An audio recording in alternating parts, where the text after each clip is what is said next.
Outro método com campos potenciais é o VFH, ou Virtual Force Histogram, dos mesmos autores, tá? Uma extensão do VFF. Usa 3 níveis de representação de dados. Primeiro lá é o grid com as ocupações, o mapa de grid. O segundo é um nível intermediário, é um histograma polar unidimensional que ele vai gerar, baseado ali numa janela local. E aí o último nível é a saída do algoritmo, que é uma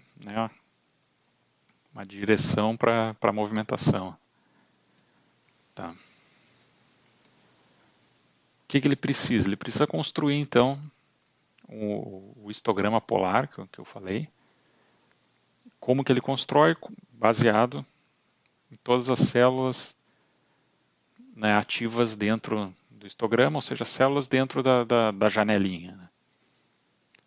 Todas as células vão ser tratadas aqui para definir se é um obstáculo ou não.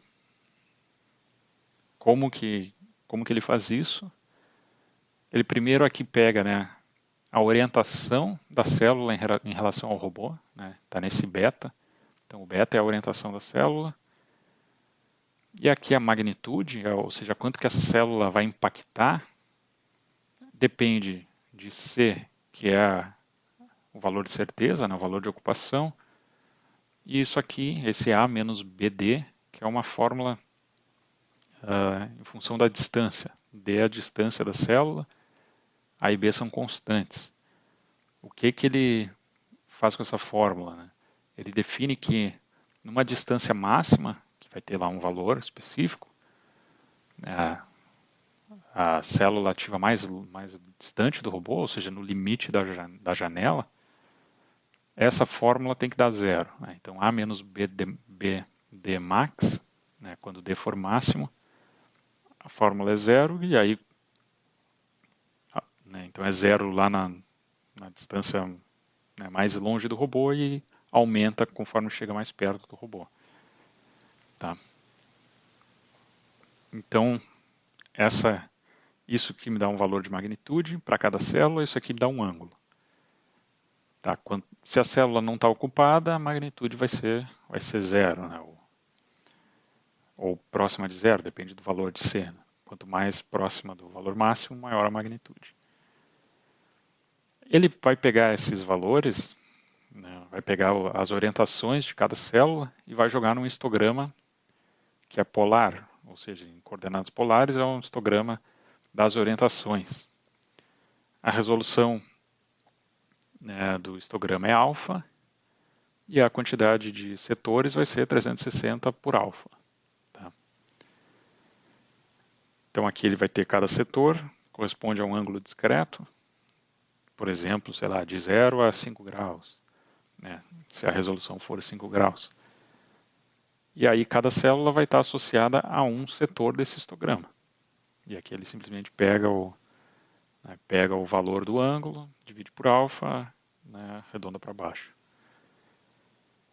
Para cada setor, ele vai pegar todas as células que caíram naquele setor, somar as magnitudes e vai ter esse valor H. Tá? O que isso significa? Significa que ele vai ter um valor, basicamente um valor de ocupação de obstáculos em cada setor. Lembre que esse valor depende da distância para o robô e depende da certeza de ocupação. Então, os setores que não tem nada, esse valor vai ser zero. Setores que têm obstáculos, vai ter algum valor. Quanto mais obstáculos, maior o valor. Tá? Ou quanto mais próximos obstáculos, maior o valor. Tá? Então aqui, ou seja, ele basicamente, fazendo esse processamento, transforma toda a informação dessa janela em uma sequência de valores para cada setor, um valor para cada setor. Ele aqui comenta que esse histograma pode ficar bem, como é que vamos dizer, pode ficar errático, devido à natureza discreta do histograma. ele dá uma suavizada no histograma, isso aqui é uma função de suavização, ele está pegando os vizinhos, somando e fazendo a média, basicamente isso, só que é uma média ponderada, né? Então, quanto mais aqui é a distância, né, o vizinho, aí ele dá, por exemplo, ele usa L igual a 5. Então, ele pega 5 vizinhos para a esquerda, 5 vizinhos para a direita no histograma e faz a média. Então, pega o vizinho 5 posições, pega o valor dele, soma, pega 2 vezes o valor do vizinho a 4 posições, 3 vezes a 3, 4, 5. Ou seja, isso aqui é uma rampa, né? É uma rampa que cresce até chegar no valor atual e depois desce de novo. Poderia ser qualquer outra função, poderia ser uma gaussiana, tá? Mas essa é bem simples e já dá ele diz que dá resultados satisfatórios. Então isso é para suavizar o valor do histograma. Como que vai ficar o histograma? Então aqui tem um exemplo. Isso aqui é um histograma. Aqui é para cada direção, teria 360. Claro, tem que ver a discretização que ele está fazendo. Não fica explícito aqui quantos setores tem. Mas basicamente, eu tenho um veículo, aqui os obstáculos que ele mapeou, pega essa janela ativa, quebra, né, em setores, pega as células de cada setor, aplica aquela fórmula, né, que leva em consideração distância e ocupação e gera alguma coisa alguma coisa como essa aqui. Tá? Então, se pegar esse histograma e aplicar, né, aplicar em 2D aqui, né, aplicar, por exemplo, esse histograma aqui em cada ângulo, vai ter algo assim. Tá? E o que isso dá? Isso aqui te dá uma aproximação dos obstáculos que tu tem em cada direção. Né? Ele tem um obstáculo aqui, mas é pequeno. Tem obstáculos aqui, que é um pouco maior, né? Tem uma certeza maior, e aqui também. Em outras regiões, como essa aqui, e essa aqui, e essa aqui, ele praticamente não tem obstáculos. E aí é isso que ele vai usar para definir para onde se mover. Tá? Então, ó, da onde que ele extrai a nova direção de movimento?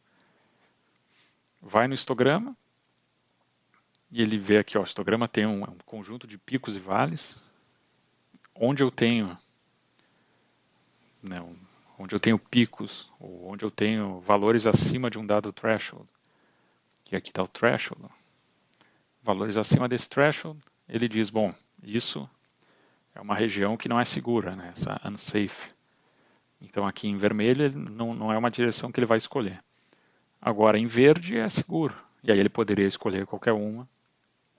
No caso ele vai escolher, então isso são direções candidatas, ele vai escolher uma para ir na direção do goal. Tá?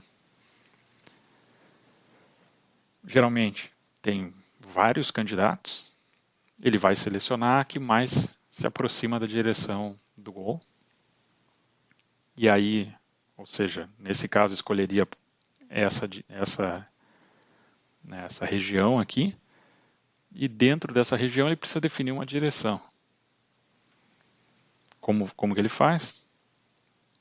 Ele tem um algoritmo para isso, tem diferentes formas. Né? Ele primeiro verifica que tipo de vale é, se é um vale largo, ou seja, um vale com uma largura maior que um Smax, ou se é um vale estreito, que tem uma largura menor. No vale largo, ele define uma direção considerando, né, aqui ó, Smax sobre 2. Então, no mínimo, ele vai deixar essa distância. Então, vamos supor que, sei lá, o Smax é 10 graus.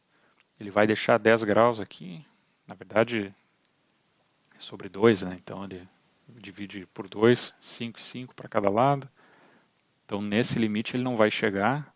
Vamos supor que fosse aqui e aqui. E aí, dentro disso, ele vai encontrar a direção que é mais próxima, né, da direção do gol. Mas que não chega nesse threshold que ele colocou. Tá? Um threshold de segurança. Então aqui, por exemplo, tem 3 situações. Numa ele está muito perto, né, de um obstáculo aqui. Ele vai se afastar porque vai ter um valor, né, um valor mínimo de segurança para ele se afastar. Nesse caso, se ele está longe o suficiente, ele pode se aproximar. E se ele está na exata distância de segurança que ele tem que estar de obstáculos, aí ele simplesmente vai seguir, né, em paralelo a esse obstáculo. Isso se ele tem uma grande abertura para se mover, ou seja, se essa região aqui é grande o suficiente.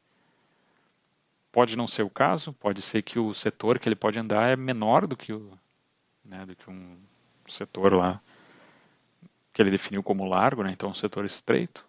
Nesse caso, se for estreito, ele vai andar exatamente vai escolher a direção média desse setor, que vai ser a direção mais segura para ele. Mesmo que essa direção não seja, né, a melhor dentro do setor para ir para o gol, mas é a mais segura. Tá. Então, é assim que é o VFH. Também catei aqui um exemplo de um cara que implementou. E aqui dá para ver seria o valor, as direções que ele tem, né, obstáculos. Em verde aqui é ele sendo atraído lá para o gol. E essa em azul é a direção desviando, né, dos obstáculos. E aqui notem que ele não acertou, né? Ele chegou muito perto, teve que se desviar. Até que agora ele vai chegar no objetivo. Ok.